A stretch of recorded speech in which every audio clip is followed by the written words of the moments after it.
वारकरी संप्रदायातील थोर महात्मे व महाराष्ट्रातील विचारवंतांची दुर्मिळ कीर्तने, प्रवचने, व्याख्याने ऐकण्यासाठी सुरेश महाराज सूळ या यूट्यूब चॅनलला अवश्य सबस्क्राईब करून बेल आयकॉन दाबा. देवा आता ऐसा करी उपकार, देहाचा विसर पाडी मज, तरीचा हा जीव सुख पावे माझा, बरे केशिराजा कळो आले. ठाव देई चित्ता राखे पाया पाशी, सकळ वृत्तीसी अखंडित, तरीचा हा जीव सुख पावे माझा, बरे केशिराजा कळू आले.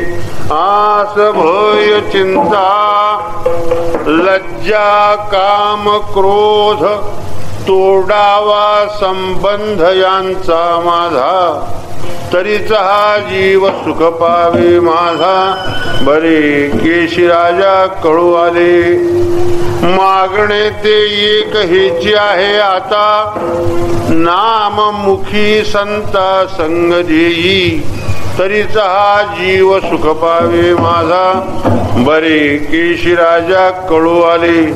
तुका म्हणे नको वरपंग देवा, घ्यावी माझी सेवा भाव शुद्ध, तरीचा हा जीव सुख पावे माझा.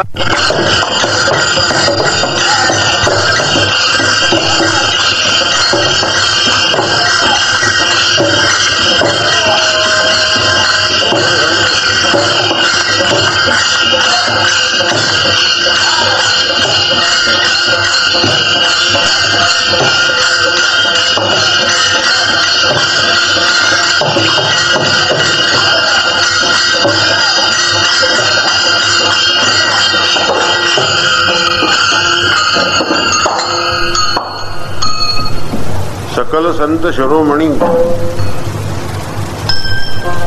श्रीमद जगद्गुरु तुकाराम महाराज प्रस्तुत घेतलेल्या अभंगातून सांगतात, देवाचा ऐसा करी उपकार, देहाचा विसर पाडी मज, तरीचा हा जीव सुख पावे माझा, बरे केशिराजा कळू आले. आपण या ठिकाणी जमलेला आहात. सप्ताह कोणत्या निमित्तानं आहे हे सांगण्याची आवश्यकता नाही, सर्वांना विदित आहेच. आपले जे दादा वैकुंठवासी तुकाराम नामदास महाराज आणि यांच्या पुण्यस्मरणार्थ या ठिकाणी हा उत्सव चालू आहे. काही जगामध्ये माणसं होऊन जातात, पण ती नुसती जगातून जात नाहीत, तर ते पाठीमागे काहीतरी कीर्ती ठेवून जातात. विठाला विठाला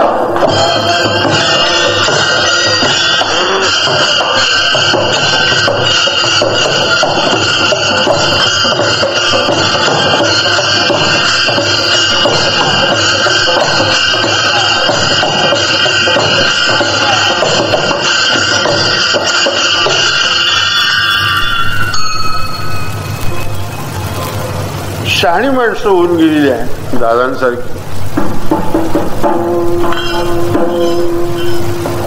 आणि त्यांचं जीवन पाहिलं असताना फार अशा प्रकारे शुद्ध सात्विक अशा तऱ्हेचं जीवन आम्ही त्यांच्या जवळून पाहिलं. अतिशय स्वभाव मन मिळावू, सालस सज्जनपणा त्यांच्या ठिकाणी होता. त्यांच्याजवळ आम्ही नेहमी अशा प्रकारे बसलो म्हणजे लवकर उठावंसं वाटायचं नाही. बोलताना अगदी निर्लोभ वृत्तीनं, काही अंतःकरणामध्ये मनामध्ये शंका न ठेवताना सरळ अशा प्रकारच्या मार्गाने नेहमी बोलत राहील.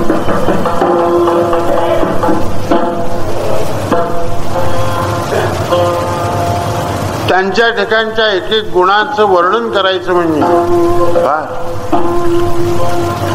त्यांनी ही वादनाची कला तर फारच आत्मसात केली होती.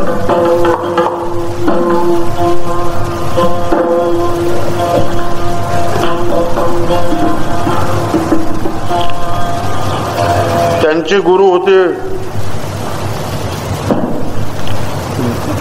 वैकुंठवासी गणपतबुवा सातपुते. त्यांच्यापासून त्यांनी ती कला अवगत केली होती. पण मागाहून नंतर इतकी तयारी दादांची झाली की बंडा महाराज देगलूरकर यांचं भजन कोल्हापूरला ज्यावेळेस त्यावेळेस कोल्हापूरचे जे आमचे देहूकरांच्या प्रेमातले असणारे महाराष्ट्र कोकिळ शंकरराव सरनाईक त्यांनीच माझ्याजवळ स्वतः उद्गार केला की बुवांचं वाजवणं आम्ही ऐकलं. बंडा महाराजांच्या भजनाच्या साथीला बसली होती. महाराजांची जशी तान होईल तसे यांच्या हातातून अशा प्रकारे अक्षर निघायची. इतकं अप्रतिम वाजलं की म्हटले मी महाराष्ट्रात असा वारकरी संप्रदायात भजनी पखवाज तुकाराम बाबांसारखा ऐकला नाही. हे त्यांचे उद्गार आहे. हे काय तुम्ही आम्ही सामान्य माणसं म्हणतो असं नाही. बुवांसारखी परीक्षा करणारे तितक्या दर्जाचे असावे लागतात. त्याशिवाय त्यांची परीक्षाही होऊ शकत नाही. विद्वान मनुष्य विद्वानांची परीक्षा करू शकतो. अविद्वान मनुष्य विद्वानांची परीक्षा कधीही करू शकत नाही. आणि यदा कदाचित जरी केली तरी ती बरोबर होईलच असं नाही. पण आता महाराष्ट्र कोकिळ असणारे शंकरराव सरनाईक आणि त्यांनी सांगितलं ते विद्वान होते. त्यांना संगीत शास्त्रातली कला आत्मसात झाली आणि विद्वान मनुष्यच विद्वानांची पारख करू शकतो. सुभाषितकार सांगतात ना, विद्वानेव विजानाति विद्वज्जन परिश्रमम नहि वंध्या विजानाति गुरवीं प्रसव वेदनाम. विद्वानांची परीक्षा, विद्वानांची विद्वत्ता हे विद्वानच जाणू शकतात. अन्यथा अविद्वान मूर्ख इतर कोणीही जाणू शकत नाही. कारण का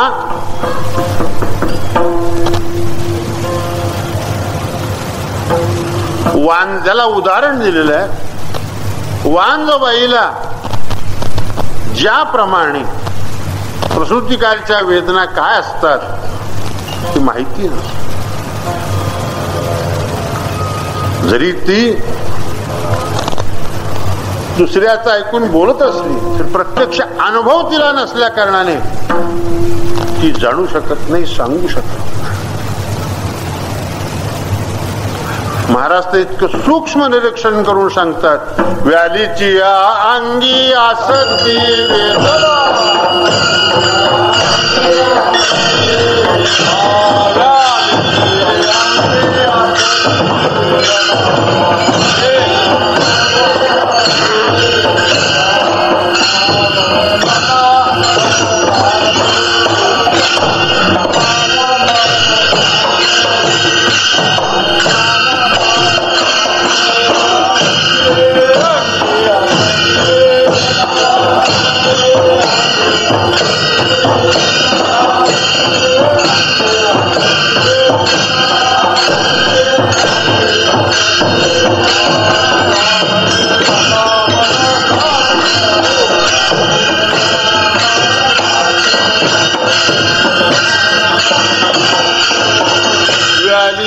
अंगी आसक्ती वेदना तुका म्हणे मना मनसाक्ष. की ज्या वेदना तिलाच माहिती दुसऱ्याला माहिती नसणं असणं शक्य नाही. त्याप्रमाणे त्या शास्त्रातले निष्णात असणारे लोकच परीक्षा करू शकतात.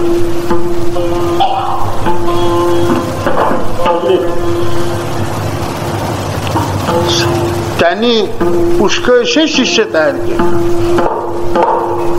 ते आपल्या समोर असणारे दिगंबर बुवा ही देखील दादांचे शिष्य आहेत. यांच्यावरून साधारणतः आपल्याला कल्पना येईल की शिष्यच असा आहे तो गुरु कसा असेल. विठ्ठला विठ्ठला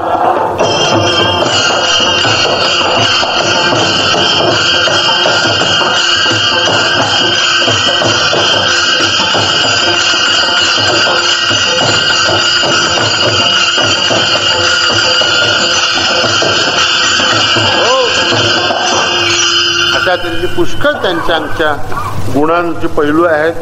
वर्णन करायचं म्हणजे आपल्याला तो स्वतंत्र विषय होईल. त्यांनी इतक्या अशा प्रकारची की लक्ष्मणाने जशी रामाची ज्येष्ठ बंधूंची सेवा केली तशी अण्णांची सेवा तुकाराम बुवांनी अगदी लक्ष्मणाप्रमाणे केली. अशी सेवा वृत्ती बंधूंच्या विषयी असणारं प्रेम कलियुगामध्ये आम्हाला अगदी तेवढ्याच ठिकाणी आम्हाला पाहायला मिळणार. फार दुर्मिळ अशा प्रकारची कलियुगाच्या ठिकाणी असताना सांप्रत युगाच्या ठिकाणी वावरत असताना कलीचा प्रादुर्भाव इतका मोठा आहे की सांगणे न लगे सगळ्यांना अनुभवाच्या गोष्टी आहेत. पण आम्ही प्रत्यक्ष डोळ्याने पाहिले की फार बंधूंचं प्रेम राम लक्ष्मणाची जशी जोडी होती तशी ही अण्णांची दादांची जोडी होती. सेवाभाव इतका, बंधूंच्या विषयी असणारं प्रेम इतकं, कोणतीही आज्ञा उल्लंघन न करताना अगदी आज्ञेचं पालन त्यामुळे असे अनेक गुण त्यांच्या ठिकाणी होते. किती वर्णन करायचं म्हटलं तरी आपणाला वेळ अपुरा पडणार आहे असतो. असा त्यांच्या निदान त्या निमित्तानं त्यांचं पुण्यस्मरण आपणाला व्हावं त्या निमित्ताने नामसप्ताह आयोजित केलेला आहे. त्या निमित्तानं अशा पुण्यपुरुषांचं आपल्याला स्मरण झालं असताना आपण देखील पुण्यमान होऊ शकतो. विठ्ठला विठ्ठला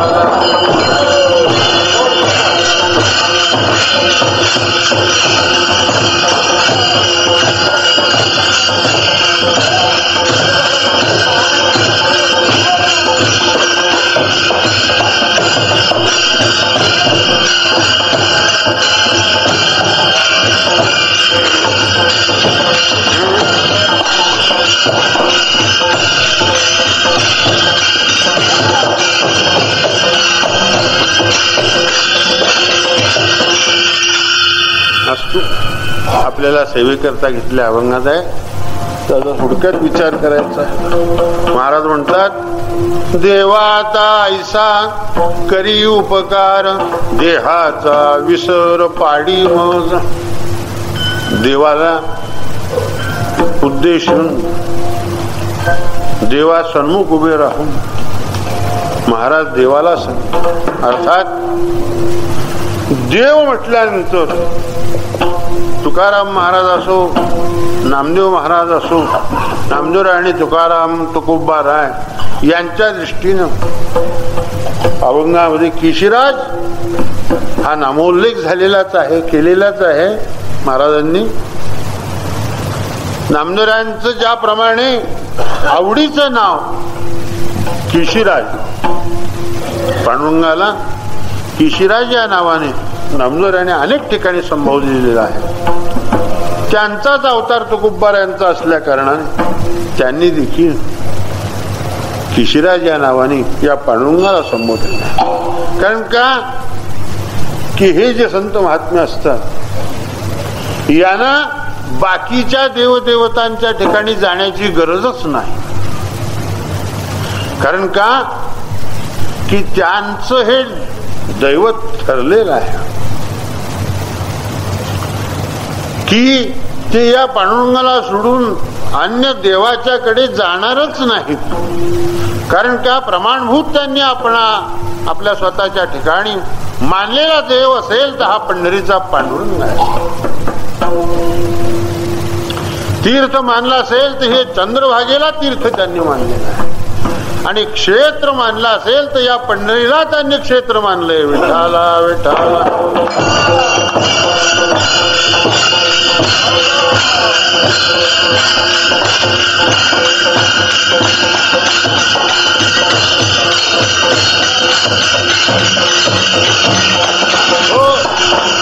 म्हणून पंढरपूर हे क्षेत्र नुसतं क्षेत्र नव्हे, महाक्षेत्र. संतांनी याचा महाक्षेत्र म्हणून उल्लेख केलेला आहे. महाक्षेत्र हे पंढरी धन्य धन्य वारकरी तुका म्हणे तिथीचे पंढरी पुण्यभूमी आणि भीमा दक्षिण वाहिनी तीर्थ हे चंद्रभागा महापातका धुणी. तीर्थ चंद्रभागा, चंद्रभागेला तीर्थ अशा प्रकारचे त्यांनी मानलेलं आहे. पंढरीला क्षेत्र अशा प्रकारचं मानलेलं आहे आणि पांडुरंगाला देव असं मानलेलं आहे. कारण का त्यांना प्रमाणभूत असणारा देव जर कोणता असेल तर सर्व भावे एक विठ्ठल.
सांगतात आम्ही नामाचे धारक नेणो प्रकार आणिक सर्व भावे एक विठ्ठलची प्रमाण. आम्हाला सर्व भावाने एकमेव प्रमाणभूत असणारा देव म्हणजे पांडुरंग आहे. म्हणून ते अशा प्रकारचे नामधारक जे आहेत नामदेवराव तुकोबाराय या दुसऱ्या देवाला देव देखील मानायला तयार नाही. नुसतं त्यांना देव म्हणून संबोधित देखील नाही. न म्हणो या देव आणि काशी. दुसऱ्या देवाला देव म्हणायला तयार नाही. कारण का की त्यांच्या दृष्टीने जो पांडुरंग आमचा परमात्मा जो देव आहे पुंडलिकरायाने दिलेल्या विटेवरती कमरेवरती हात ठेवून सर्वांच्या वरती समदृष्टी ठेवून अशा प्रकारचा आणि समपायाने जो विटेवरती उभा राहिलेला आहे तो आमचा देव आहे. समपाय करकटी उभा तटी बेवरेच्या समचरण दृष्टी विटेवरी साठी.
समचरण दृष्टी विटेवरी साजिरी तेथे माझी हरिवृत्ती राहो.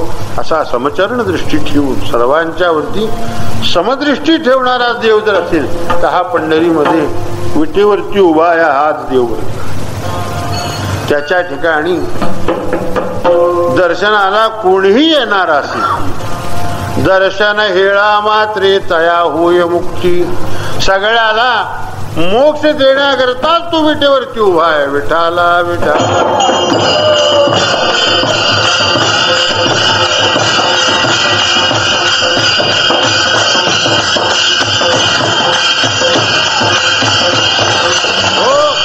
अशा तऱ्हेचा अपपर भाव त्या देवाच्या ठिकाणी नाही, आजूबाजूपणा नाही. अशा तऱ्हेचा सर्वांच्या वरती असा कोणी असेल त्याला समदृष्टी म्हणतात. सर्वांच्या वरती सारखी दृष्टी त्या परमात्म्याची, सर्वांच्या वरती सारखी दृष्टी ठेवणारा हा समदृष्टीचा परमात्मा. या देवालाच सन्मुख उभे राहून महाराज बस की हे देवा. बाकीच्या देवाला करुणा भाकायची, विनंती करायची, मागणी मागायची काही कारणच नाही. दुसऱ्या देवाला देव म्हणायची इथं तयारी नाही. तिथं बाकीच्या देवाजवळ जाण्याची काय आवश्यकता आहे. नामजरा तर सांगतात कटी तटी जेणे करणाही ठेविले न देखे पाऊले विटेवरी. त्याते म्हणतात देव लाजे माझे मन हे कष्ट दारुण कवणा सांगो. इतके कष्ट होतात दुसऱ्या देवाला देव म्हणायचं, मग दुसऱ्या देवाला देव हे म्हणतील कसे. इतके हे अगदी एकविध भक्तवर्ग म्हणून त्यांच्या दृष्टीने असणारा प्रमाणभूत असणारा देव म्हणजे पांडुरंग. आणि केशराज या नावाने बरे केशराजा कळवाले उल्लेख त्या ठिकाणी केले. म्हणजे हे केशराज नाव पांडुरंगाचा अशा प्रकारे आहे. म्हणून त्या देवाजवळ सन्मुख राहून सांगतात देवा हे देवराया. आता देवा शब्दाच्या पुढं आता शब्द आहे. आता म्हणजे आतापर्यंत माझ्यावरती उपकार केले, अनेकांच्या वरती केले. मी माझ्या एकट्यावरतीच केले असं नाही, अनेकांच्या वरती उपकार केलेले आहेस. माझ्यावरही मागे पुष्कळ उपकार केले आहेत. तू उपकार करता आहेस, तू उपकारी आहेस म्हणून जगामध्ये तुझी ख्याती आहे. तू कुणालाही अशा परत रिक्त हाताने पाठवलेलं नाही, अशा तऱ्हेचा तू आहेस. ध्रुव बाळाला किती उपकार या परमात्म्याने केले. नुसतं ध्रुव बाळाने बापाची मांडी मागितली तर त्याला आढळपत दिलं. केवढा मोठा उपकार त्या देवाने केला. अनेक भक्तांना अनेक तऱ्हेचा अशा प्रकारचा देव. ध्रुव काय आढळपत मागायला आला होता का देवाजवळ? ध्रुव देवाजवळ जो आला होता किंवा ध्रुवाने जी तपश्चर्या केली होती, वर माग म्हटल्यानंतर त्यांनी मला आढळपत द्या असं ध्रुवाने मागितलेलं नाही. त्यांनी फक्त बापाची मांडी, बापाच्या मांडीवर बसण्याकरता मला फक्त हक्क पाहिजे एवढीच देवाजवळ मागणी केली होती. का आढळपद मागायचं म्हणून ध्रुव वनामध्ये जाऊन तपश्चर्या करीत बसला होता का? ध्रुव कशा करता वनात आला होता? तो वनाला याची लागी जो बैसावया पितयाचे उत्संगी. बापाच्या मांडी करता तो फक्त वनामध्ये येऊन तपश्चर्या करण्याकरता आला होता. बराच तो वनाला याची लागी बैसावया पितयाचे उत्संगी. पण जी कोणालाही अशा प्रकारचं दिलं नाही तो चंद्र सूर्या परिषदागी श्लाघू केला. एवढं मोठं अशा प्रकारे त्याला पद दिलं की त्या पदाला नाशच नाही. आढळपदी बाळ बैसविला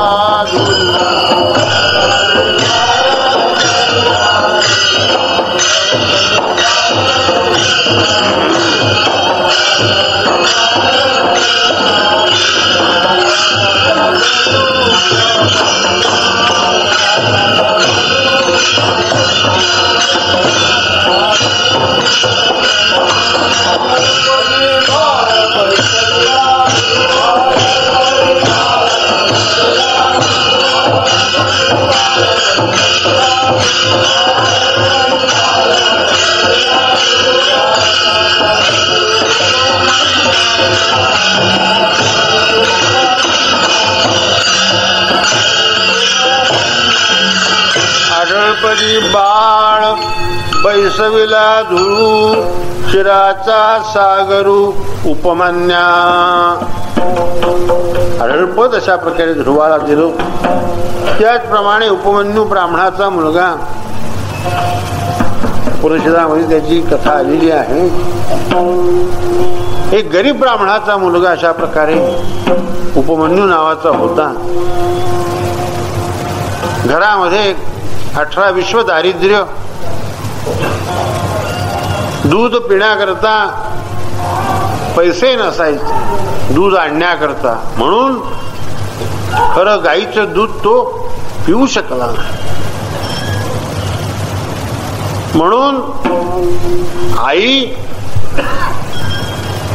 त्या उपमन्यूला पिठामध्ये पाणी कालवून त्याला हे दूध आहे म्हणून सकाळच्या वेळेला देत होती. असं बरेच दिवस चाललेला दिनक्रम त्याचा.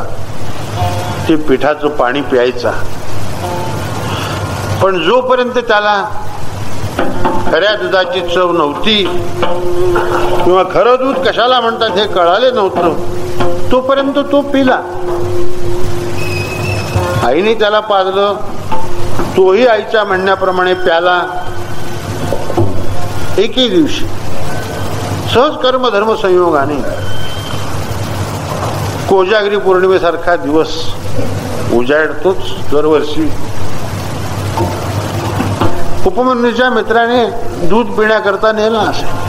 मग त्या ठिकाणी मित्राबरोबर मित्राच्या घरी गेल्यानंतर त्याला खऱ्या दुधाचा प्रकार काय आहे तो समजला. आता खऱ्या दूध समजल्यानंतर ते पिठाचं पाणी असणारं दूध तू कसा पिईल. दुसऱ्या दिवशी उपमन्यूने आईजवळ दुधाची मागणी केली. आईने नेहमीप्रमाणे आपली गरिबी असल्या कारणाने तिने पिठामध्ये पाणी कालवलं आणि ग्लास भरून उपमन्यू पुढे ठेवला. उपमन्यू काही दूध घ्यायला तयार होईना. आई, मला हे दूध नको आहे. मग मी जे रात्री दूध पेलो ते दूध मला अशा प्रकारचं दे.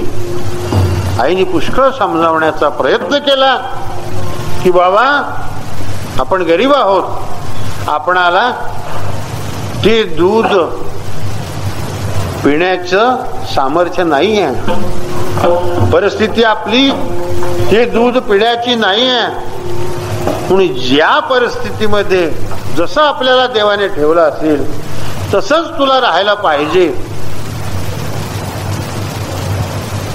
मग दूध कोण देणार. तिने सांगितलं देवाशिवाय दुसरं देणार आहे कोण. आई म्हणे बाळकाशी दूध माग देवा पासी. मग दूध देवाजवळ माग म्हणे तुला मागायचं असेल. मग त्या उपमन्यूने देवाची प्रार्थना केली आणि बऱ्याच दिवस प्रार्थना केल्यानंतर देव प्रसन्न झाले आणि मग देवापासून त्याने आज्ञा नसतो काय मागावं काय मागू नये हे अज्ञान बालकांना कळणं शक्य नाही. आणि कळालं तर तो अज्ञान आहे असं म्हणता येणार नाही.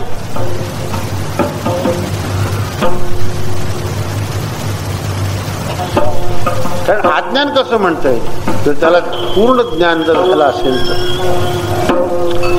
अज्ञानपणा हा जोपर्यंत कळत नसतो तोपर्यंतच. एक 5-1 वर्षापर्यंत साधारणतः अज्ञानपणा असतो. बरं वाईट खरं खोटं काही कळू शकत. त्याच्या ठिकाणी बुद्धीमध्ये प्रगल्भता नसते, त्यामुळे खरं खोटं काय झालं अशा प्रकारचं कळत नाही.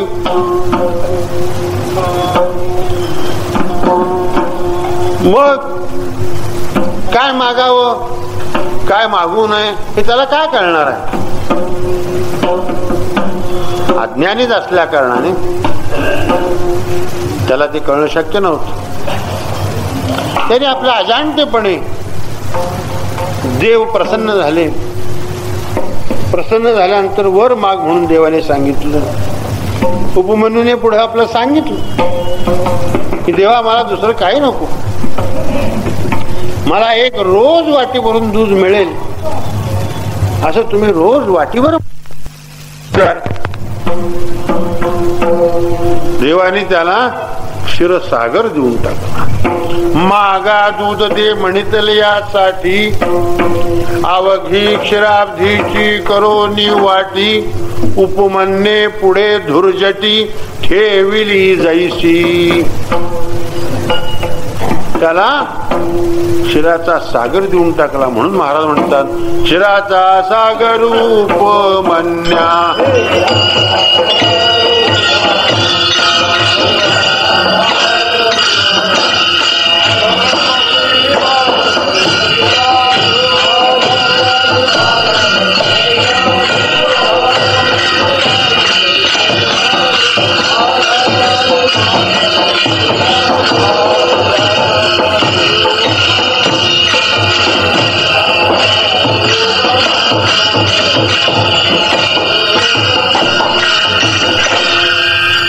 गणपती बाळ बैसविला धुरू, क्षीराचा सागर उपमन्या. उपमन्यूला क्षीरसागर देऊन टाकला. असा हा देव देतो. असे उपकार अनेकावृत्ती या भगवंतांनी केलेले आहेत. देव अशा तपश्चर्या करणाऱ्यावरती, प्रार्थना करणाऱ्यावरती उपकार करेल यात नवल नाही. जे देवाचे भक्त नाहीत, उलट देवाचे वैरी आहेत, देवाचे शत्रू आहेत, अशांना देखील देवाने उपकार केले. ऐशा अपकार्या तुझा उपकारू, अपात्री परी उदारू, म्हणून दे दान मारवंटे करू झाला से बळीचा. कितीतरी उदाहरण आपणाला देता येतील. की पुतना राक्षस देवाची भक्त होती का? नाही. उलट देवाला मारण्याकरता कंसाकडून पैजेचा विडा उतरून आलेली. विषपाजू आली पुतना राक्षसी, मोक्ष पद तेसी देणे रया. म्हणून जो मोक्ष, जे परमेश्वराचे भक्त सनकाधिक होऊन गेले त्यांना जो मोक्ष दिलास, उत्तम प्रकारचा सायुज्य मोक्ष. मोक्षाचे प्रकार चार: सलोकता, समीपता, स्वरूपता आणि सायुज्यता. सायुज्यता नावाचा उत्तम प्रकारचा मोक्ष आणि त्या भक्तांना जसा परमात्म्याने दिलेला आहे सनकाधिकांना, त्याचप्रमाणे पुतना राक्षसिनीला सायुज्यात अशा प्रकारचा असणारा मोक्ष, तो मोक्ष पुतना राक्षसिनीला दिला. पुतना कंटक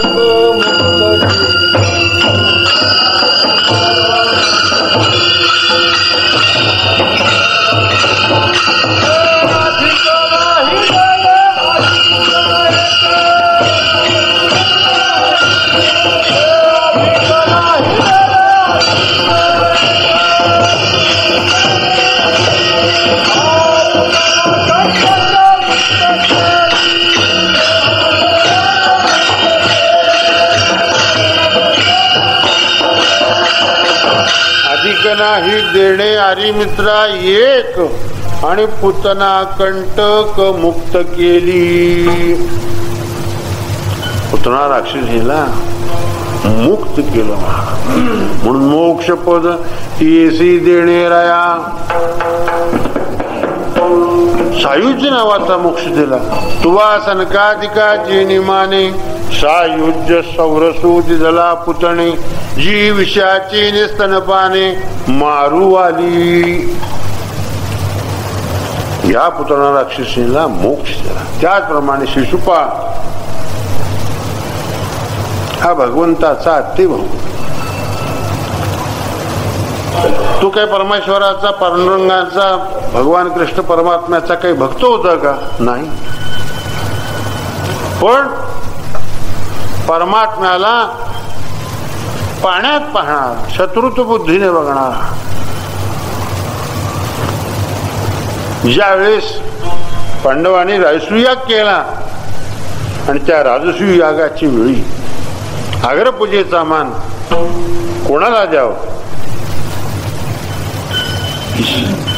चर्चा चालली. सर्वांच्या मताने आणि जे जाणते सुज्ञ महात्मे होते त्यांनी ठरवलं की एवढा मोठा भगवान कृष्ण परमात्म्यासारखा साक्षात परब्रह्म या ठिकाणी असताना या अग्रपूजेचा मानकरी दुसरा होऊ शकत नाही. कारण का कृष्णम वंदे जगद्गुरु असा असणारा भगवान, वसुदेव सुतम देवम कंसचाणूरमर्दनम देवकी परमानंदम कृष्णम वंदे जगद्गुरु असा भगवान कृष्ण परमात्मा असताना या ठिकाणी अग्रपूजेचा मानकरी दुसरा होणं शक्य नाही. भगवान कृष्ण परमात्मा हाच अग्रपूजेचा मानकरी आहे म्हणून त्यालाच मान अशा प्रकारे दिला पाहिजे म्हणून ठरलं. जाहीर केलं. जाहीर केल्यानंतर जे परमात्म्याचे भक्त होते, सात्विक अंतःकरणाचे होते, त्यांना आनंद वाटला. बरे जे परमात्म्याच्या विरुद्ध होते त्यांना बरं वाटलं.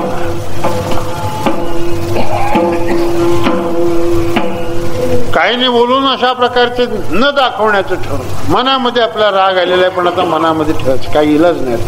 काय आपण करू शकत नाही. अगतिक गतीने मनुष्य काही वेळेला काही करू शकतच नाही. पण काही असे उतावळे असतात शिशुपाळासारखी की भलतच करून ठेवतात. त्या शिशुपाळाने एवढी संबंध राजे लोक सगळे आलेले आणि एवढ्या संबंध मोठमोठ्या लोकांमध्ये भगवान कृष्ण परमात्म्याच्या अपमानकारक अशा शिव्या देण्याला सुरुवात केली. आगा राजसूयागाचे सभासदी देखता त्रिभुवनाची मांदी कैसा दुर्वाक्य शतदा शब्दी निस्ते जलासी. आणि मग परमात्म्याला शिव्या द्यायला शिशुपाळाने आरंभ केला आणि मग त्याला नाही नाही ते अशा प्रकारे तो बोलला. परमात्म्याने शिशुपाळाच्या आईला वचन दिलं की तुझ्या मुलाचे 100 अपराध होईपर्यंत मी मारणार नाही. कारण ज्यावेळेस शिशुपाळ जन्माला आला त्यावेळेस आत्तेला मुलगा झाला म्हणून भेटायला गेला. भेटायला गेल्यानंतर शिशुपाळ असा विचित्र जन्माला आला की जन्मताच त्याला 3 डोळे आणि 4 हात. आता जन्मपत्रिका जातक तोही राजाचा असल्या कारणाने पाहिलं. त्यांनी पाहिल्यानंतर त्याच्या कुंडलीमध्ये असा योग निघाला की ज्याच्या मांडीवर शिशुपाळाला दिला असताना 2 डोळे आणि 2 हात आणि 3रा डोळा गळून पडेल त्याच्या हाताने याचा मृत्यू आहे असं म्हटल्यानंतर शिशुपालाच्या आईने कृष्ण परमात्मा आल्यानंतर कृष्ण परमात्म्याच्या मांडीवरती शिशुपाळाला दिलो. दिल्यानंतर भगवंताच्या मांडीवर शिशुपाळाला ठेवण्याबरोबर 3रा डोळा आणि 2 हात गळून पडले. त्याच वेळेस आत्या रडायला लागली. आत्या का रडता तुम्ही? तर म्हणली बाबा असं असं भविष्य वर्तवलेलं. आता याला काय सांगायला पाहिजे का? सगळं माहिती. पण मुद्दाम आत्याला विचारतोय. हा नटधारीच आहे. त्याने बरोबर आत्याला विचारलं का रडता? तिने म्हणलं असं असं भविष्य आहे आणि म्हणून बाबा मला रडू येते, तर निदान माझ्या मुलाचे 100 अपराध होईपर्यंत तरी माझ्या मुलाला मारू नको. मग अभिवचन परमात्म्याने त्यावेळेस हत्तीला दिलं होतं की तुझ्या मुलाचे 100 अपराध होईपर्यंत मी त्याला मारणार नाही. तो नेमका शिशुपाळ आणि धर्मराजाच्या राजसूयागामध्ये परमात्म्याची त्याची गाठ पडली आणि त्याने आपले 100 अपराध पूर्ण करून घेऊन मरण उडवून घेतलं. अशा प्रकारचा शिशुपाळ. पण अशा शिशुपाळाला मारल्यानंतर देखील नरकाला परमात्म्याने पाठवलं नाही, त्याला मोक्षच दिला. विठ्ठला विठ्ठला.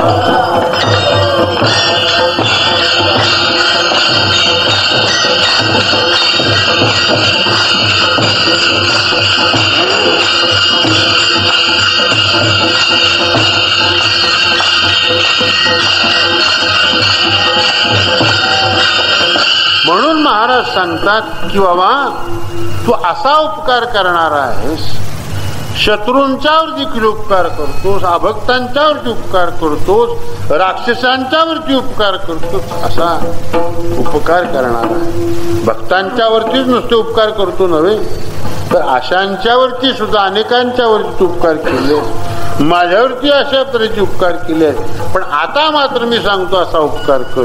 देहाचा विसर पाडी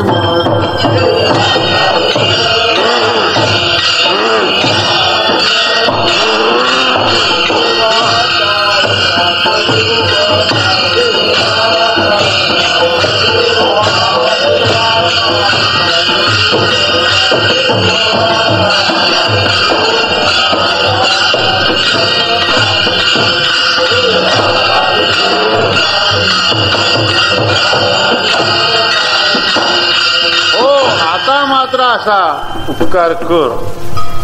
म्हणजे कसा, तर मी सांगतोय असा. देहाचा विसर पाडी मज, मला देहाचा विसर पडला, एवढाच तू माझ्यावरती उपकार कर. देहाचा विसर पडणं ही साधी गोष्ट नाही आहे, फार अवघड गोष्ट आहे. देहाचा विसर पडणं. म्हणून महाराज सांगतात की देहाचा विसर पडला.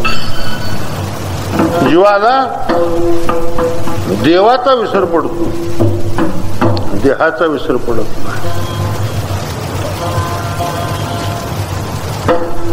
जगामध्ये असं उलटच आहे. हा गडा हे ओखटे, हे मृत्यूलोकीची उफराटे, अर्जुना जरी अवचटे, जरी जन्मलासी तू. देवाचा आठव राहिला पाहिजे आणि देहाचा विसर पडला पाहिजे असं संतांचं म्हणणं. पण नेमकं संतांच्या म्हणण्याच्या विरुद्ध आपण करतो की आपणाला विसर पडतो देवाचा आणि आठव राहतो देहाचा. विठ्ठला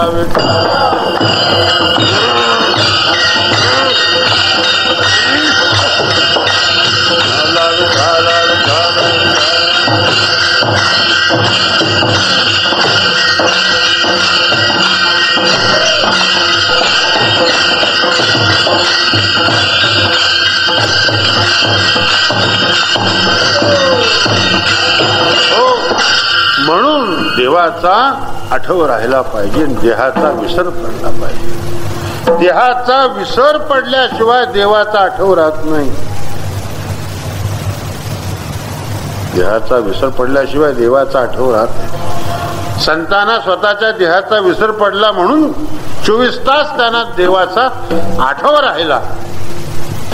तुमच्या आमच्या ठिकाणी देवाचा आठवच होत नाही, तर देहाचा विसर पडण्याची गोष्ट दिल्ली तो बहुत दूर आहे. अशा प्रकारची अवस्था आहे. देहाचा विसर पडणं असं वाटतं. देहाचा विसर पडणं म्हणजे काहीच मी नव्हे, कोणी गावीचा, अशा प्रकारची अवस्था प्राप्त झाली पाहिजे. मी देही आहे, देहाच्या संबंधी असणारं सर्व हे माझं आहे, अशा तऱ्हेची यत्किंचितही भावना मनामध्ये उमटली नाही पाहिजे.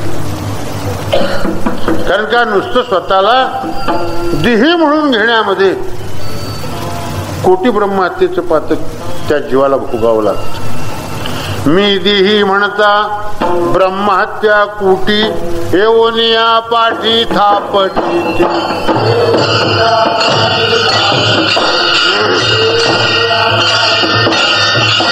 मी देही म्हणता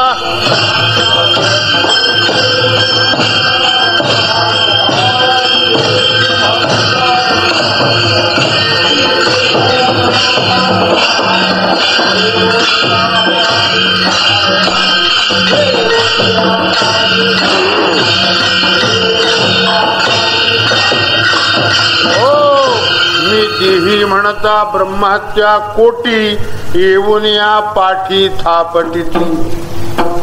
मी देही म्हणजे देह धारण करणारा जो असेल त्याला देही म्हणायचं.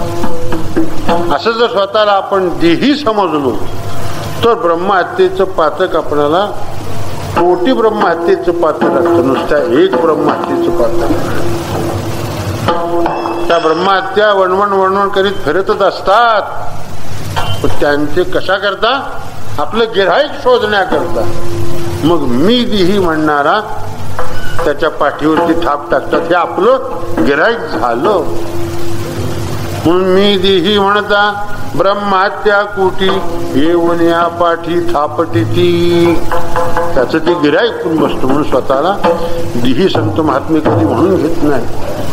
आता स्वतःलाच देही म्हणून जर घेतलं नाही तर तत्संबंधी म्हणजे देह संबंधी, देह धारण करणाऱ्याच्या संबंधी असणार सर्व माझा अशा प्रकारे म्हणण्याचा प्रश्नच उद्भवत नाही. देहच माझा नाही तर देहाच्या संबंधी असणारं माझं कसं असू शकेल? पण आपण काय समजतो? मी देही आहे, मी देह धारण केलेला आहे, त्यामुळं त्या संबंधी असणारं सगळं माझं माझं माझं आहे. हे कुठपर्यंत?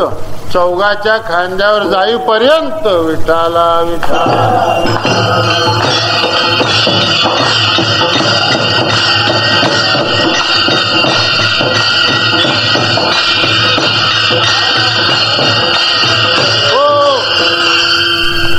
शेवटपर्यंत अशा प्रकारे मी आणि माझं, मी आणि माझं, मी आणि माझं सारखा अशा प्रकारचा घोकत असतो. ते जात नाही. मी कोण आहे? मी देही आहे म्हणून सतत मीच आठवण. आणि मी म्हटले अहम. आणि अशा प्रकारचं अहमचं स्फुरण झालं की त्याच्या अनुषंगाने सगळं मम म्हणजे माझा आहे. मी कोण? देह धारण करणार आहे, बंगल्याचा मालक आहे. मी देह धारण केलेला आहे. मग देह धारण करणारा मी अशा बंगल्यात राहतो. म्हणजे हा बंगला माझा आहे. विचारलं त्याला का हा एवढा मोठा अशा प्रकारे चांगला उत्तम एअर कंडिशन बंगला बांधलेला आहे, कोणाचा आहे? अहो काय विचारता कोणाचा आहे? हा बंगला ना माझा आहे. अरे बापरे, हा बंगला माझा म्हणून छातीला हात मारून अशा प्रकारे ते छाती बडवून सांगतो हा बंगला माझा आहे. पाहिलं एखाद्याची सुंदर द्राक्षाची बाग जर असेल, डाळिंबाची बाग असेल, अशा नाविन्यपूर्ण अशा प्रकारे बागा बघायला मिळतात. सहज आपण अशा प्रकारे वाचतो, ऐकतो, कर्णोपकरणी कानावरती येतो. अशा तरी द्राक्षाची बाग फार बघण्यासारखी आहे. ज्याला शेतीची आवड आहे, अशा शेतीचा आवड असणारी माणसं ती बाग बघण्याकरता जातात. मग गेल्यानंतर अशा प्रकारे चर्चा करतात का एवढी द्राक्ष सुंदर आली, काय वेल आहे, काय हे आहे, कशा अशा प्रकारे त्यांनी आणलेली आहेत, काय काय याला अशा प्रकारे तुम्ही औषधं कोणची मारली, डोसेस कोणची दिली, कुठून कुठून अशा प्रकारचं हे सगळं तुम्ही इतकं चांगलं स्वरूप याला आणलेलं काय? ही कोणाची बाग आहे? हा कोणाची म्हणून काय आवडतं? ही बाग माझी आहे. सगळं अशा प्रकारे. हा बंगला माझा आहे, ही शेती माझी आहे, हे सर्वस्व असणारं सगळं अशा प्रकारचं असणारं माझं आहे. मग हे सगळं असणारे कुटुंबीय सगळे सगळे माझे आहेत. म्हणून मी आणि माझं याचा विसर पडत नाही. सगळं अशा प्रकारे मी समजलो की तत्संबंधी असणारं सगळं माझंच जाळं मनुष्य विणत जातो. हा जनक हे माता मी गौरहीन पुरता पुत्र वित्त कांता माझे निहे. ही सगळं अशा प्रकारचं. हा मुलगा माझा आहे, ही मुलगी माझी आहे, ही बायको माझी आहे. पुत्र ही संपत्ती का एवढे अशा प्रकारे सोनं, एवढे चांदी, एवढे मोती दागिने एवढे तुमच्याकडे अशा प्रकारचे हे कोणाचे अशा प्रकारचं. गव्हाळ कुठलं दिसत कुठलं म्हणून काय विचारता, हे माझं अशा प्रकारचं सगळं असणार. म्हणून महाराज वित्त कांता म्हणजे बायको माझी, हे सगळं माझं आहे. पण हे कुठं माझं केव्हा मी असेल त्यावेळेस माझं. मीच जर समजलं नाही तर माझं समजण्याचा प्रश्न येत नाही. म्हणून ज्ञानोबासारखी, नामदेवरायासारखी, तुकाराम महाराज आदी करून त्यांच्या योग्यते असणारे श्री गुरु असतात की तुमच्या आमच्यासारख्या चांगल्याच शिष्याला शिक्षण देत असतात, शिकवत असतात. ज्ञान संपादन करण्याकरता मुमुक्षुने श्री गुरुकडे जावं, कारण त्याच्याशिवाय ज्ञानाचा मार्ग आपणाला उपलब्ध होणार नाही. म्हणून तत्विज्ञानार्थम सगुरुमेवाभिगच्छेत समित्पाणीयम क्षोत्रियम ब्रह्मनिष्ठम. आणि ते गुरु देखील कसे असावेत, क्षोत्रिय असावेत आणि ब्रह्मनिष्ठ असावे. अशा गुरुकडे अशा प्रकारे ते ज्ञान संपादन करण्याकरता जायला पाहिजे. नाहीतर कोणत्याही गुरुकडे आपण जर गेलो तर कृतार्थ होण्याची खात्री देता येत नाही. कारण अशा प्रकारे स्वतःचा उद्धार जर झाला नाही तर तो शिष्याचा उद्धार करू शकत नाही. जगामध्ये अशा प्रकारची पाहतो आपण, एक करती गुरु गुरु भवता भारू शिष्याचा. असे गुरु शिष्य पण अशा प्रकारची मिरवणारे आमच्यासारखे पुष्कळ असतात. पण त्याच्याकडे जाऊन ब्रह्मज्ञान प्राप्त करून घेता येत नाही. ज्ञानेश्वर महाराज सांगतात, तापद्रे तापली गुरु ते गिवसिती भगवे देखोनी म्हणती तारा स्वामी तवती नेणोनी उपदेशाची रीती आने आन उपदेशिती संतते कवण हे जाणवी खूण केशिराज. म्हणून उगच भगवस्त्र परिधान केल्यानंतर ते संसारामध्ये होरपळलेले असतात, तापलेले असतात. आणि मग कुठंतरी भगवस्त्र परिधान केलेल्या गुरुच्या मागे लागतात आणि मग त्याचीच निवृत्ती झालेली नसते तर तो शिष्याची निवृत्ती काय करू शकणार आहे. म्हणून असे नाही तर गुरु कसे असतात, क्षोत्रिय असावे आणि ब्रह्मनिष्ठ असावे. म्हणून क्षोत्रियम ब्रह्मनिष्ठम.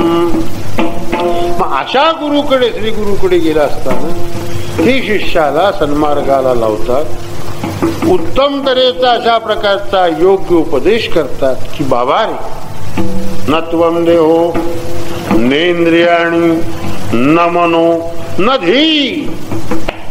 शिष्याला उपदेश करतात की बाबा तू म्हणजे देही नाहीस, देह तुझा नाही, तू म्हणजे देह नाहीस, देह धारण करणारा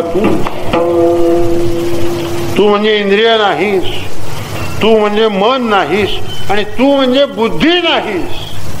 तू काही तशा प्रकारचा नाही. अशा तऱ्हेचे ब्रह्मनिष्ठ श्रोत्री असणारे श्री गुरु सत्शिष्याला चांगला सदुपदेश करतात. आणि मग शिष्य जर त्या पात्रतेचा असेल, तुका म्हणे कानी ऐकली मात तोच झाला घात जीवपणा, त्याला ग्रास्पिंग पॉवर म्हणतात, ग्रहण शक्ती म्हणतात. अशी काही माणसं असतात कानावर येण्याचा अवकाश की ताबडतोब तोच झाला घात जीवपणा ऐकल्यानंतर बरोबर त्याला फळून. असे क्वचित असतात मनुष्याणाम सहस्रेषु. पण अशा प्रकारे शिष्याने जर उपदेश ऐकला आणि तो जर त्याला श्री गुरुच्या कृपेने फलद्रूप झाला तर तो कृतार्थ झाला म्हणून समजा. हो, तुमच्या आमच्या सारख्या असतात ती या कानाने ऐकतात आणि या कानाने सोडून देतात, मग उपदेश फलद्रूप होऊ शकत नाही.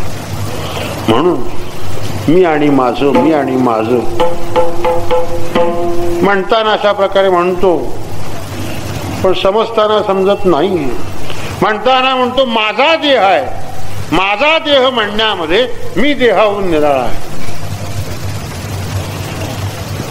लाऊडस्पीकर माझा आहे असं जर मी म्हटलं तर मी म्हणजे लाऊडस्पीकर आहे का?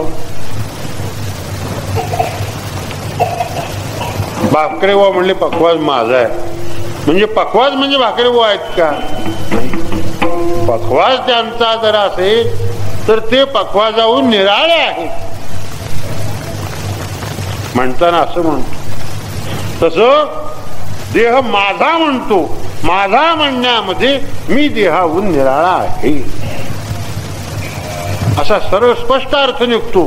पण समजताना म्हणताना म्हणतो, पण समजताना मीच देह असं समजतो. विठ्ठला विठ्ठला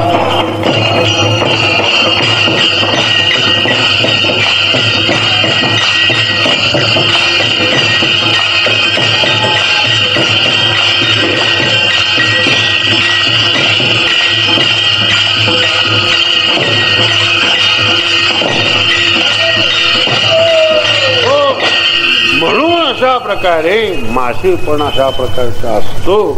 म्हणून माझं समजू नये आणि समजल्यामुळे एवढं अशा प्रकारे गोष्टी होतात. पण मीपणा किती घातक आहे. तर मी म्हणणं म्हणजे केवळ शुद्ध मूर्खपणा आहे. महाराज सांगतात मूर्खते भोगीते मी पण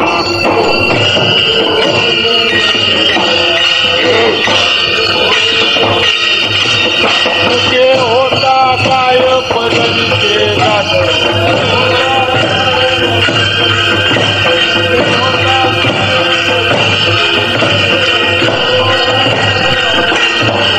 मूर्खते भोगीचे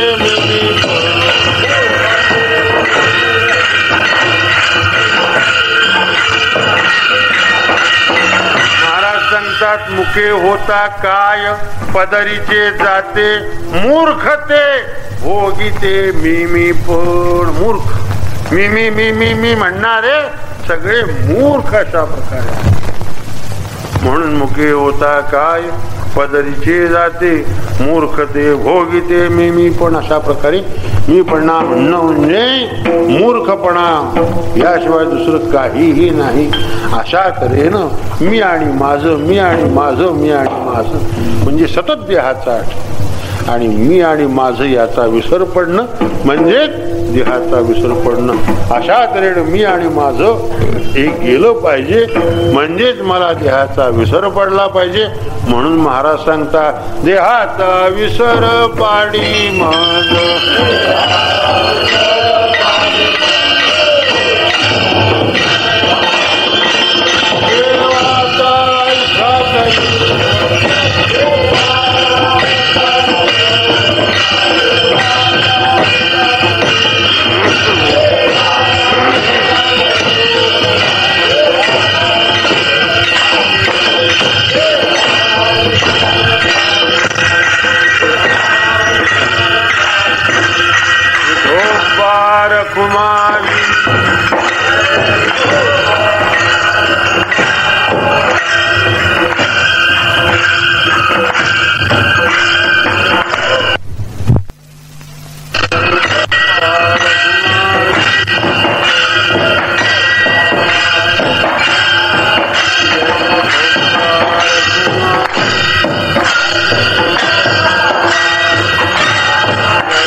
देवाचा ऐसा करी उपकार देहाचा विसर पाडी मोज तरी जा जीव सुख पावे माझा बरे केशी राजा कळू आले.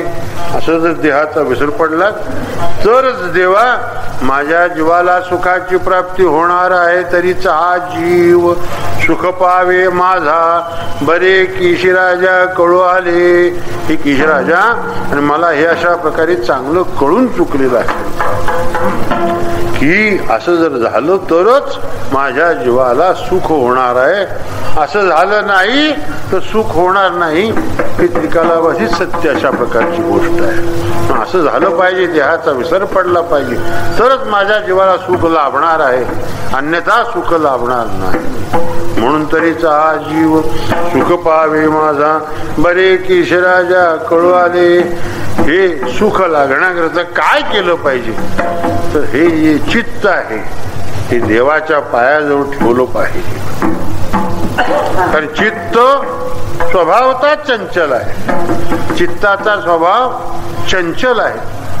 त्याला चित्ताला जायला त्याला परत यायला वेळच लागत. कीर्तनात जरी बसलो तरी घरी चित्त गेलेलं असेल. म्हणजे बसलाय कुठं कीर्तनामध्ये नामदेव मंदिरामध्ये आणि लक्ष कुठं गेलंय घरी गेलं असेल. कुणाचं परप्रांतात गेलं असेल, कुणाचं परदेशात गेलं असेल.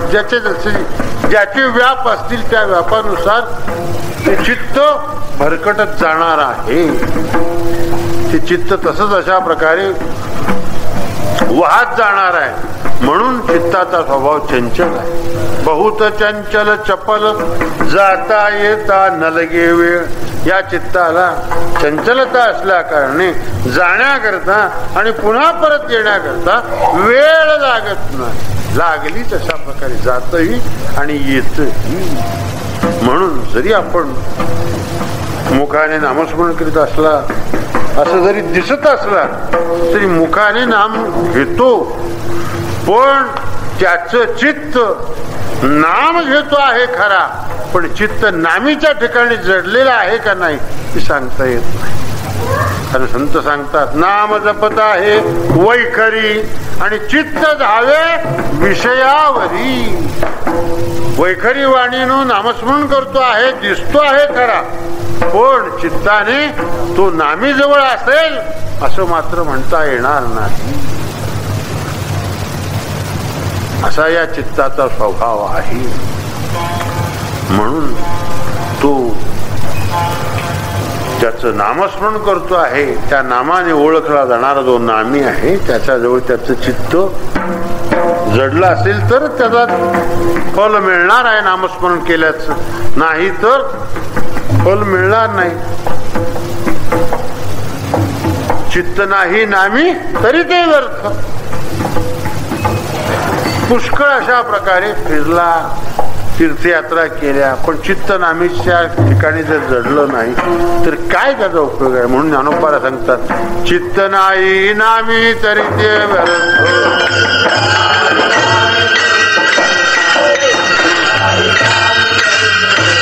त्रिवेणी संगमी नाना तीर्थभ्रमी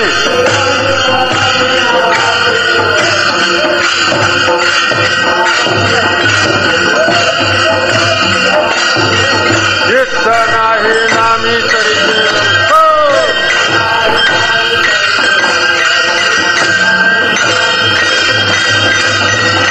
चित्त नाही नामी तरी ते व्यर्थ. त्रिवेणी संगमी नाना तीर्थ भ्रमी चित्त नाही नामी तरी ते व्यर्थ. म्हणून चित्त हे नामीच्या ठिकाणी जडलेलं पाहिजे. म्हणून हे देवराया चित्त तुझ्या पायाजवळ पाहिजे. चित्त हे असं आहे की सगळीकडे जात पण देवाच्या पायाजवळ जात. देवाकडे जायला तयार नाही. जशी माशी सर्व पदार्थावरती बसते पण माशीचा जसा स्वभाव आहे सर्व पदार्थावरती बसणे पण ती एके ठिकाणी अशा प्रकारची बसत नाही.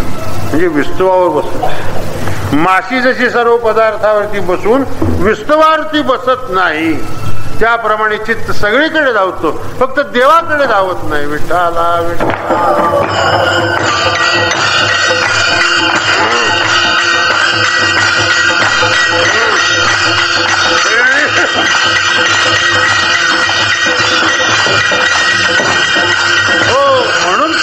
महाराज देवाजवळ सारखी प्रार्थना करतात, माझे चित्त तुझे पायी राहे आईसे करी काही दरोनिया बाही भव हा तारी जातारा चतुरा तू शिरोमणी. माझं चित्त हे देवराया तुझ्या पायाजवळ पाहिजे, किंवा माझ्या चित्तात तरी तुझे पाय पाहिजे. चित्ती तुझे पाय डोळा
तुझे पाय डोळा रूपाचे ध्यान अखंड मुखी नाम तुझे वर्णावे गुण हेची एक तुम्हा मागतो मी दातारा उचित ते करा भाव जाणून करा म्हणून ठावदी चित्ता राखे पायापासी सकळ वृत्तीसी अखंडित आस भय चिंता लज्जा काम क्रोध तोडावा संबंध यांचा माझा आस म्हणजे आशा नको आशेचा माझा संबंध तोडून भयाचा माझा संबंध तोडून चिंतेचा माझा संबंध लज्जेचा माझा संबंध तोडून टाक आणि कामक्रोध या कामक्रोधाचा माझा संबंध तोडून टाक. कारण का सर्वस्वी पापाचरण करण्याला पाप मार्गाकडे प्रवृत्त करण्याला कामक्रोध हेच कारणीभूत आहे. अर्जुनाने भगवंताला गीतेमध्ये प्रश्न केला अथ कोयन प्रयुक्तोयम पापम चरति पुरुषः अनिच्छन्न पिवार्ष्णेय बलाधीव नियोजिता. भगवान त्याचं उत्तर देतात. श्री भगवान वाच काम एष क्रोध एष रजोगुण समुद्भव महाशनो महापाप्मा विद्धेन मिह वैरिणम. ही रजोगुणापासून ज्या कामाची आणि क्रोधाची उत्पत्ती झालेली आहे हे जीवाला पापाचरण करण्याला म्हणजे पाप करण्याला प्रवृत्त करतात. म्हणून या कामाचा आणि क्रोधाचा आमचा संबंध येऊ देऊ नको म्हणून तोडावा संबंध यांचा माझा. आणि यांचा माझा संबंध सोडला तरच तरीच हा जीव सुख पावे माझा. बरे की राजा कळू आले ज्ञानोबा माऊ.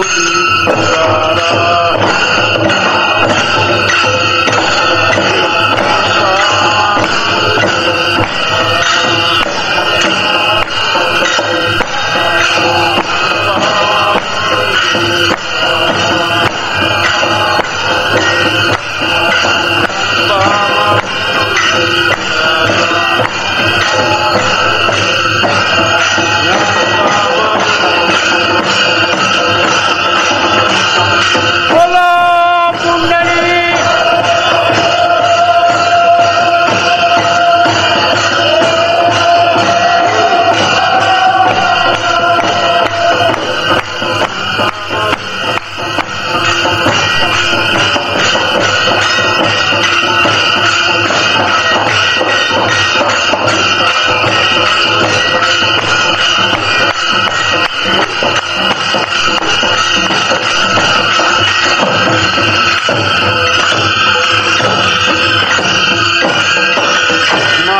एक हिची आहे आता नाममुखी संत संग देई तरी जहा जीव सुख पावे माझा बरे किश राजा कळू आले. हे देवराया माझं एकमेव अशा प्रकारची एकच मागणं तुझ्याकडे आहे की मुखामध्ये तुझं नाम आणि संतांची संगती एवढेच मला अशा प्रकारे घडून भगवंताचं नाम सतत अशा प्रकारे मुखाला यावं आणि एक वेळ मुखाला नाम येण्याकरता फार त्याला पुण्याही खर्ची करावी लागते.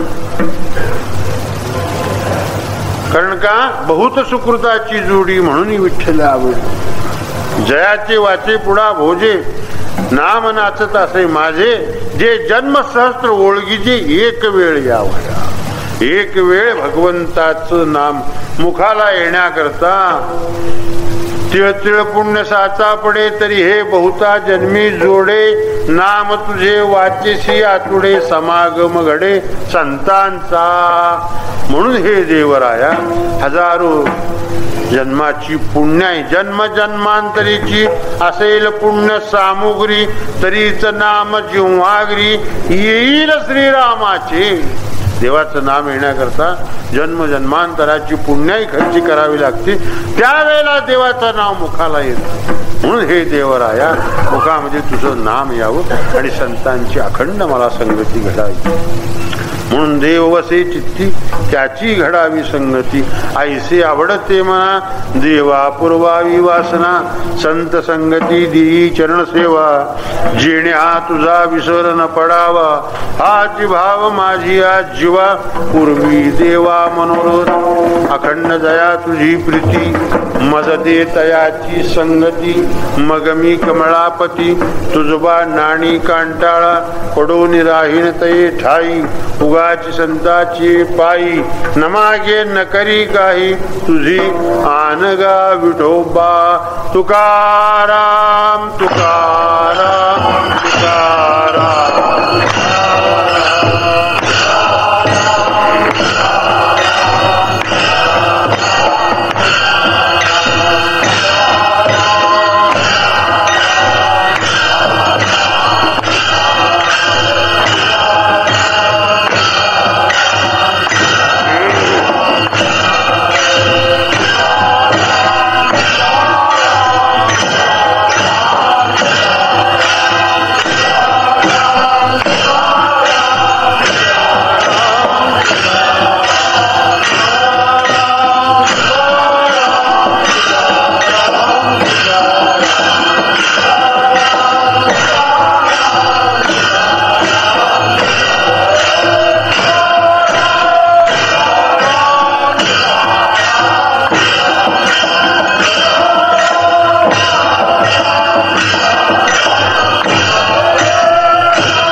नको वरपंग देवा, घेई माझी सेवा भाव शुद्ध, तरीच हा जीव सुख पावे माझा, बरे केशराजा कुळाले. म्हणून हे देवराया, माझ्याकडनं तुला जी सेवा घ्यायची आहे ती वरपंग सेवा घेऊ नको. अलौकिक अशा प्रकारची सेवा असणार ती माझ्याकडून घे. वरपंग म्हणजे लोकाला दाखवण्याकरता केली जाणारी सेवा. अशा प्रकारची सेवा जी करीत असतात तिला वरपंग सेवा म्हणतात. चित्तामध्ये भावना नसते, पण लोकाला भावना असं दाखवायचं याला वरपंग सेवा. गातो नाचतो ते दाखवितो जना, प्रेम नारायणा नाही अंगी. म्हणून अशा प्रकारची जी भावनेनं जी काही देवाचं कृत्य सत्कृत्य म्हणून केलं जातं त्याला वरपंग सेवा.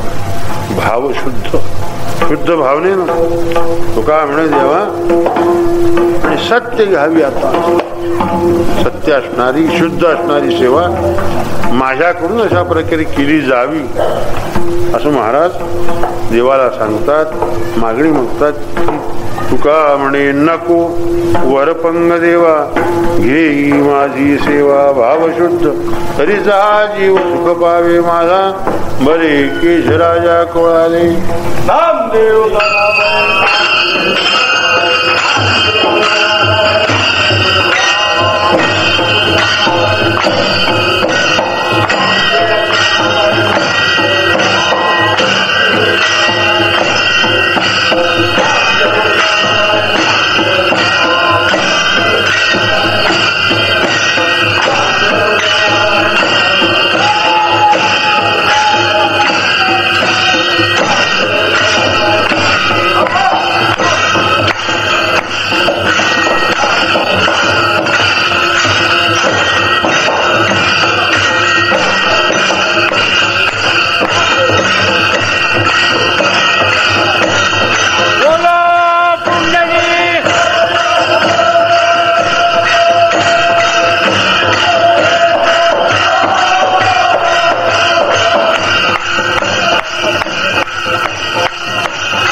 आहे